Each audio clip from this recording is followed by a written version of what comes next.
Bonjour. Alors, ce quatrième chapitre porte sur les fonctions. Alors, qu'est-ce qu'une fonction? Tout d'abord, une fonction est un processus qui a un nombre associé à un autre nombre. Alors, pour illustrer cette définition, je vais utiliser deux images. Alors, une première image qui est une image de la finance.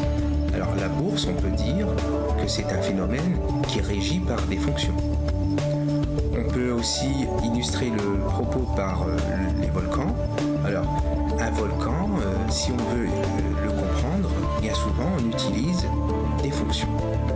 Alors, plus généralement, on peut dire que la plupart des phénomènes du quotidien sont régis par des fonctions. Et mathématiquement, qu'est-ce qu'il en est? Alors, tout d'abord, on considère une fonction toute simple qui est de mettre un nombre au carré.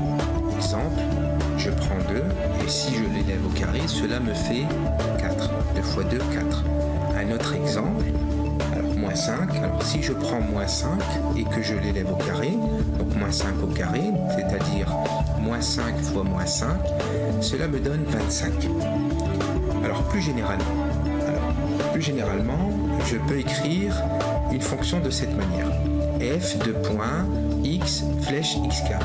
Alors on lit à ce moment-là la fonction f qui à x associe x au carré. C'est une notation, il en existe une autre. Alors on peut écrire aussi la fonction de cette manière. Alors f entre parenthèses x égale x carré. Alors cela se lit f de x égale x au carré. Le nombre de départ s'appelle l'antécédent. Le nombre d'arrivée s'appelle l'image. Alors, on va montrer les trois manières ici de définir une fonction. Alors, tout d'abord, la première manière, c'est par son équation. Exemple, la fonction qui à x associe 5x carré moins 4x plus 3. La deuxième manière, c'est par son graphique. Alors ici, en abscisse, on reporte les antécédents et en ordonnée, les images.